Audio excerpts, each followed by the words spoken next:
To this they pursued their course, picking up another 2 braces of birds on the way to the outlying cover, a wood of about 20 acres, through which they were to brush.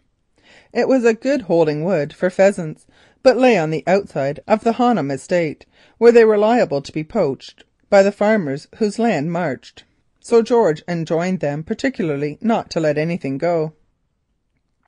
Into the details of the sport that followed we need not enter, beyond saying that the Colonel, to his huge delight, never shot better in his life.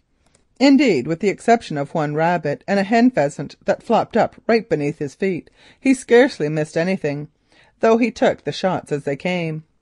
Edward Cossey also shot well, and with one exception missed nothing, but then he never took a difficult shot if he could avoid it. The exception was a woodcock which rose in front of George, who was walking down an outside belt with the beaters. He had 2 barrels at it and missed it, and on it came among the tree tops, past where Edward Cossey was standing, about halfway down the belt, giving him a difficult chance with the first barrel and a clear one with the second. Bang, bang, and on came the woodcock, flying low, but at a tremendous speed, straight at the Colonel's head. A most puzzling shot. However, he fired, and to his joy, and what joy is there like to the joy of a sportsman who had just killed a woodcock which everybody had been popping at? Down it came with a thump almost at his feet. This was their last beat before lunch, which was now to be seen approaching down a lane in a donkey cart, convoyed by Ida and the Squire. The latter was advancing in stages of about 10 paces, and at every stage he stopped to utter a most fearful roar by way of warning all and sundry that they were not to shoot in his direction. Edward gave his gun to his bearer and at once walked off to join them, but the Colonel went with George to look after 2 running cocks which he had down, for he was an old-fashioned sportsman and hated not picking up his game. After some difficulty they found one of the cocks in the hedgerow, but the other they could not find, so reluctantly they gave up the search. When they got to the lane they found the luncheon ready, while one of the beaters was laying out the game for the Squire to inspect. There were 14 pheasants, 4 brace and a half of partridges, a hare, 3 rabbits and a woodcock. "Hullo," said the Squire, "who shot the woodcock?"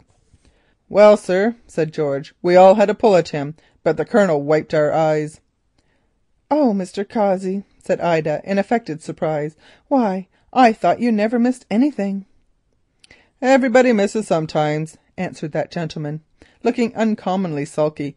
"I shall do better this afternoon when it comes to the driven partridges." "I don't believe you will," went on Ida, laughing maliciously. "I bet you a pair of gloves that Colonel Quaritch will shoot more driven partridges than you do." "Done," said Edward Cossey sharply. "Now, do you hear that, Colonel Quaritch?" went on Ida. "I have bet Mr. Cossey a pair of gloves that you will kill more partridges this afternoon than he will, so I hope you won't make me lose them." "Goodness gracious," said the Colonel in much alarm.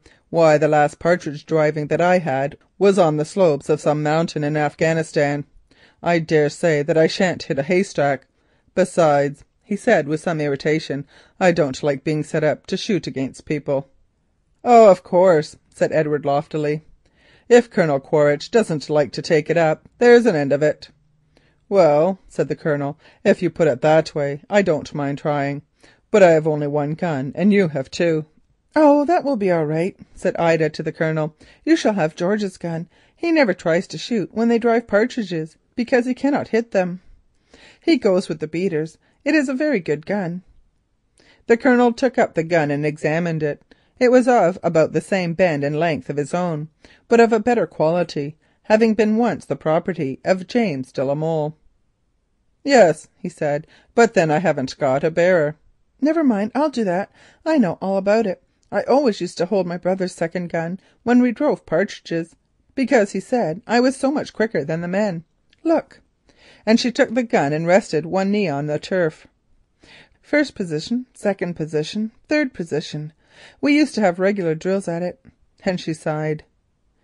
The Colonel laughed heartily, for it was a curious thing to see this stately woman handling a gun with all the skill and quickness of a practised shot.